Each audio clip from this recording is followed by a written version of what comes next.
शिव की कृपा।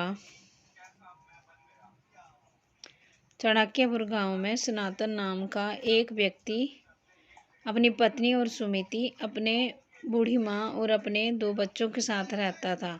उसके बच्चों में से एक उसकी बेटी समृति और उसका बेटा चीकू था। सनातन की पत्नी सुमिति हर रोज घर में भगवान शंकर की पूजा करती थी और हर सोमवार को अपने बेटे चीकू के साथ वह भगवान शंकर के मंदिर में जाती थी। चीकू को भगवान शंकर जी बहुत ही लगाव हो गया था। वह हर रोज भगवान शंकर की मूर्ति के पास जाकर उनसे बातें करने लगा।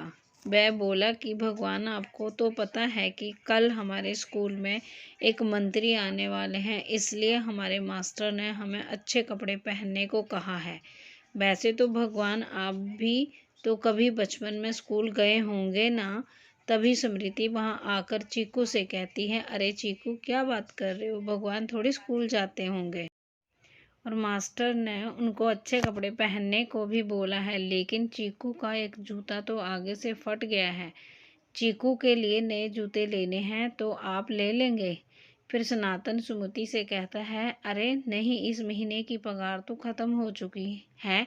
एक काम करता हूँ, मालिक से थोड़े पैसे उधार ले लेता हूँ, थोड़े थोड़े करके उसे चुका दूंगा। सनातन किराने की दुकान पर काम करता था, जिसकी वजह से उसका घर चला था।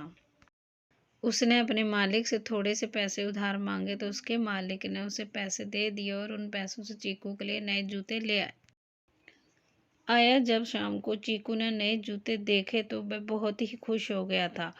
वह जूते लेकर भगवान शंकर की मूर्ति के सामने जाकर बोला, देखो भगवान, मेरे पापा मेरे लिए नए जूते लाए हैं। फिर अगले दिन चीकू और समृति तैयार होकर स्कूल में चले जाते हैं। जब आज स्कूल में बहुत ही अच्छा लग रहा था। सभी बच्चे नए कपड़े पहनकर आए थे और चीकू ने तो मंत्री जी से बात भी की थी, जिसकी वजह से चीकू सारा दिन बहुत खुश लग रहा था। फिर चीकू घर आकर स्कूल अपनी दादी और अपनी माँ को बताता है और वह स्कूल की बातें बताने के लिए भगवान शंकर की मूर्ति की तरफ जाता है तो उसकी बहन स्मृति उससे कहती है, अरे चीकू, तुम तो भगवान से हर रोज बातें करते हो, लेकिन क्या कभी भगवान ने तुमसे बात की है? अरे मेरे भाई, क्या कभी मूर्ति सुन सकती है? तभी चीकू अपनी बहन से कहता है, नहीं नहीं दीदी, माँ कहती है भगवान हमारी सारी बातें सुन सकते हैं, वे मेरी भी बातें जरूर सुनते होंगे। फिर अगले दिन चीकू स्कूल जाने के लिए तैयार होता है। भगवान शंकर की मूर्ति के पास जाकर उनसे कहता है, अरे भगवान, मेरी दीदी कहती है आप मेरी कोई भी बात नहीं सुनते हैं।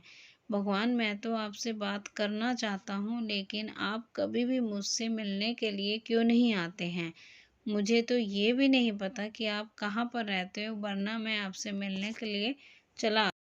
फिर चीकू स्कूल चला जाता है। चीकू स्कूल में तो चला जाता है, लेकिन वह सारा दिन भगवान शंकर के बारे में ही सोचता रहता है और मन ही मन में वह भगवान शंकर से नाराजगी जताता रहता है।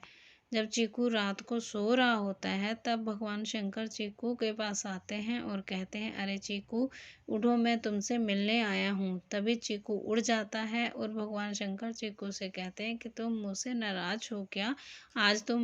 आज तुम मेरे पास नहीं आए और स्कूल में क्या हुआ ये भी तुमने मुझसे नहीं बताया। तभी चीकू कहता है, नहीं भगवान, मैं आपसे नाराज नहीं हूँ, आप यहाँ पर बैठिए, मैं आपके लिए कुछ खाने को लाता हूँ। चीकू जब रसोई में भगवान शंकर के लिए कुछ खाने को लाने के लिए जाता है तो उसे कुछ भी नहीं मिलता है। तो वह एक गिलास दूध लेकर आता है और भगवान शंकर से कहता है कि मुझे और कुछ तो नहीं मिला, ये लीजिए दूध, आप पी लीजिए।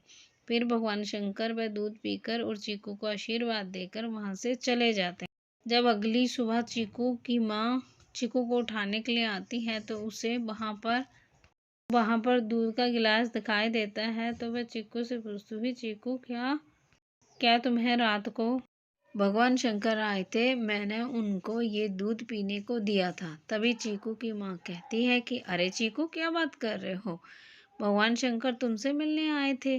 तभी सुमिति सोचती है कि चीकू ने कोई सपना देखा होगा, कुछ दिनों के बाद चीकू की दादी बहुत ही बीमार पड़ जाती है और सनातन के पास इतने पैसे नहीं होते हैं कि वह चीकू की दादी को किसी अच्छे डॉक्टर को दिखाकर उनका इलाज करवा सके। तभी सनातन सुमिति के पास आकर कहता है कि इतने तो मेरे पास पैसे नहीं हैं कि मैं माँ का इलाज कर सकूं, और मालिक ने तो मेरे मेरे पैसे देने से मना कर दिया है।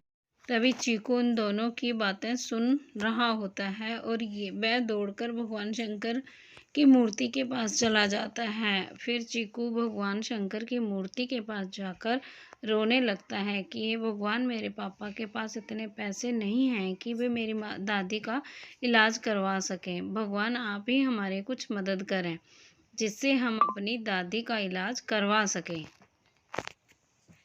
तभी थोड़ी देर के बाद चीकू के घर एक वैद्य आते हैं। तब सनातन उनसे पूछता है कि आप कौन हैं। तब वैद्य जी उनसे कहते हैं, मुझे चीकू ने अपनी दादी के बारे में बताया तो मैं उनका इलाज करने आया हूँ। फिर वैद्य जी चीकू की दादी का इलाज कर देता है और उनके लिए दवाइयाँ दे देता है। तभी चीकू की माँ सुमिति वैद्य के लिए चाय बनाने के लिए जाती है। जब वह चीनी का डिब्बा खोलती है तो वह देखी कि चीनी के डिब्बे के अंदर बहुत सारे पैसे रखे होते हैं। तो वह बहुत ही आश्चर्यचकित हो जाती है। तभी सनातन रसोई के अंदर आता है तो निर्मल उनके पैसे दिखाती है। तो सनातन उन पैसों में से कुछ पैसे ले जाकर वैद्य जी को दे देता है। वैद्य जी पैसे लेने के लिए मना कर देते हैं और वहाँ से चले जाते हैं। तभी वे लोग चीकू से पूछते हैं।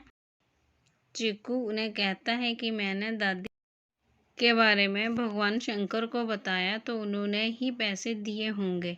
फिर निर्मल और सनातन भगवान शंकर के मंदिर में जाते हैं और उनसे कहते हैं कि भगवान, इतने पैसे तो हमने हमारे जीवन में नहीं देखे, आप ही हमें कुछ बताइए। तभी भगवान शंकर प्रकट होते हैं और कहते हैं कि सनातन, मैं तुम्हारे बेटे चीकू के भोलेपन से बहुत ही प्रसन्न हूँ, इसलिए पैसों से बहुत ही अच्छे काम करते हैं और दान पुण्य करते हैं जिनसे उनकी ज़िंदगी बहुत ही अच्छी तरह से गुजरती है। छोटे चीकू की इस धार्मिक हिंदी स्टोरी से हमें सीख मिलती है कि हमारे सच्चे मन में से किसी देवी देवता या भगवान प्रार्थना करें तो वो सुनेंगे ज़रूर।